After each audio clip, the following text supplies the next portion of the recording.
Hello friends. आज मैं आपके लिए लाया हूँ एक ऐसी वीडियो जिसमें मैं आपको बताऊँगा किस तरह से हमारे घर की बिजली का बिल कैलकुलेशन होता है, किस तरह कैलकुलेट किया जाता है।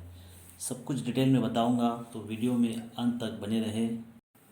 तो यहाँ हमने एक इलेक्ट्रिसिटी बिल ओपन किया है जिसमें मैं आपको सारी डिटेल बताऊँगा। तो ये जो बिल है ये डोमेस्टिक पर्पज़ के लिए है, जो हम घरों के लिए इस्तेमाल करते हैं, सिंगल फेस कनेक्शन के लिए है। हर इलेक्ट्रिसिटी के चार्जेस कनेक्शन के हिसाब से अलग होते हैं, थ्री फेज़ के अलग होते हैं और सिंगल फेज़ के अलग होते हैं।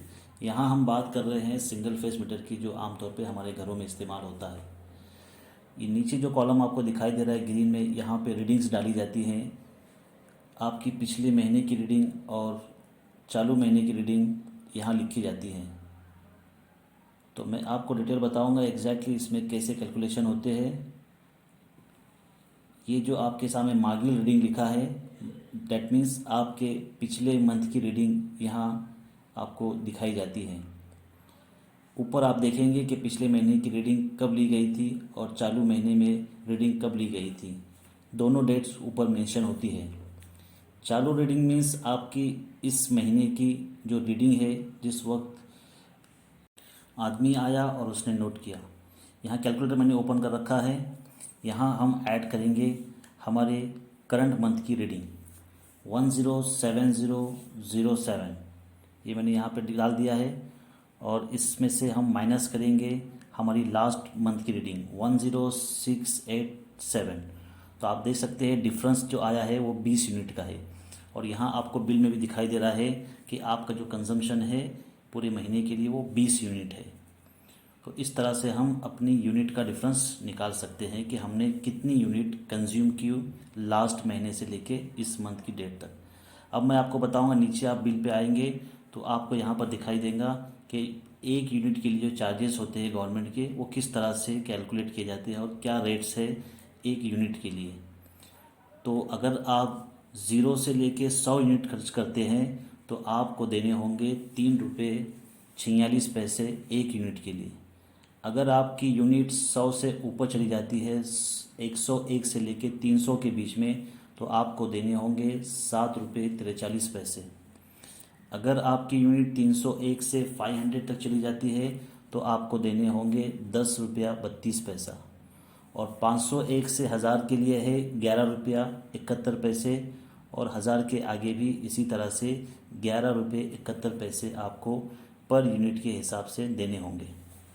अब आगे हम बताएंगे कि ये जो यूनिट्स के रेट होते हैं, इसके अलावा और कौन कौन से चार्जेस इसमें लगाए जाते हैं।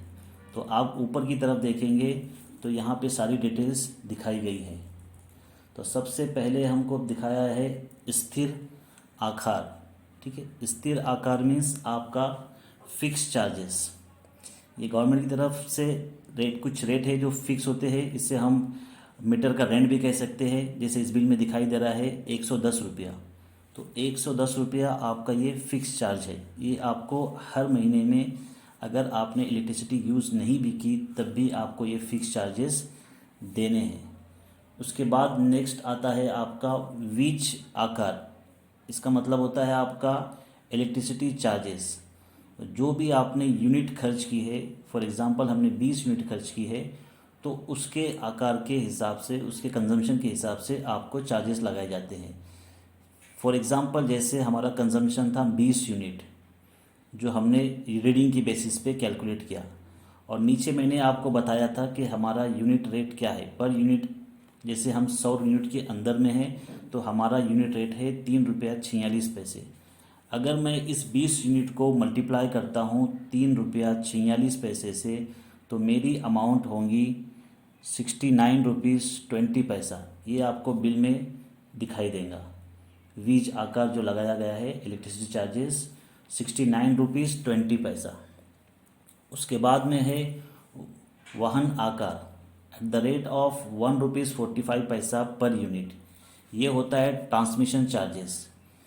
तो जितनी भी आपने यूनिट खर्च की है, जैसे हमने 20 यूनिट खर्च की है, तो 20 यूनिट पे आपको एक यूनिट पर 1 रुपया 45 पैसे के हिसाब से चार्जेस देना है।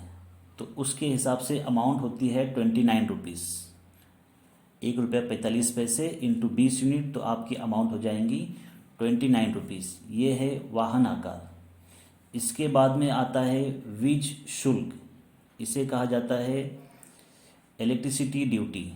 ये 16% लगाई जाती है।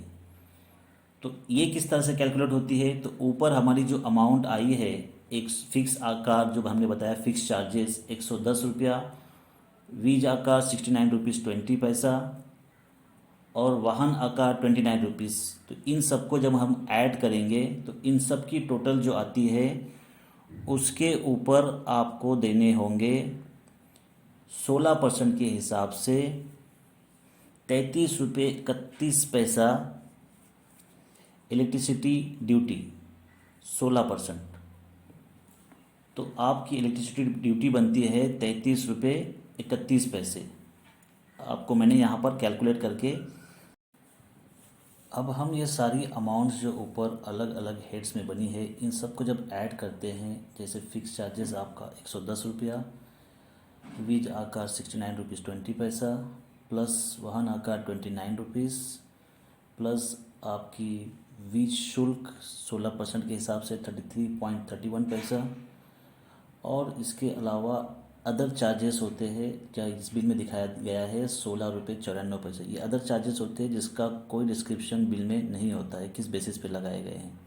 जब इन सबको ऐड करेंगे तो आपकी बिल अमाउंट होंगी 258.45। तो ये जो अमाउंट है ये आपकी कैलकुलेटेड अमाउंट है अकॉर्डिंग टू योर कंजम्पशन। इसके अलावा नीचे एक और छोटा सा बॉक्स बना होता है जिसमें कुछ अमाउंट्स आपको माइनस और प्लस में दिखाई देंगी। ये वो अमाउंट्स है अगर आपने कुछ एडिशनल पेमेंट्स कर रखे हैं गवर्नमेंट को या आपके इलेक्ट्रिसिटी बोर्ड को, तो वो फिगर्स आपको यहाँ पे दिखाई देंगे, या आपकी तरफ से कुछ पेंडिंग है तो वो आपको दिखाई देगा। अगर कुछ अमाउंट माइनस में है तो इसका मतलब ये होता है कि ये पैसा आपका बोर्ड के पास रखा हुआ है। अगर इसके आगे प्लस की साइन होंगी तो इसका मतलब ये है कि आपने गवर्नमेंट को देना बाकी है। तो जब हम इन अमाउंट को आपस में मिलाएंगे, जैसे यहाँ दिया गया है -4.63 रुपीज़ प्लस 0.48 पैसा, जब इनको मैं आपस में जोड़ूंगा तो मेरी अमाउंट होती है 5 रुपये 11 पैसे। तो 5 रुपये 11 पैसा मेरा ऑलरेडी जमा पड़ा है इलेक्ट्रिसिटी बोर्ड के पास में। तो आपकी जो ऊपर अमाउंट आई थी 258.45, अगर इसमें से मैं मेरा जो 5 रुपया 11 पैसे जमा पड़ा है उसको माइनस करता हूँ तो मेरी अमाउंट बनती है 253.34 पैसा। तो ये आपकी फाइनल बिल है जो आपको पे करनी है विथ ऑल एडजस्टमेंट।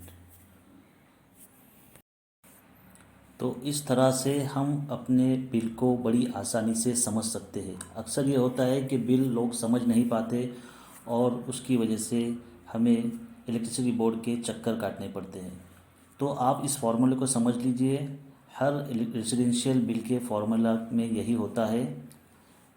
आपको रेट पता होना चाहिए, उसके हिसाब से जिस तरह मैंने वीडियो में बताया है आप अपने खुद का बिल कैलकुलेट कर सकते हैं।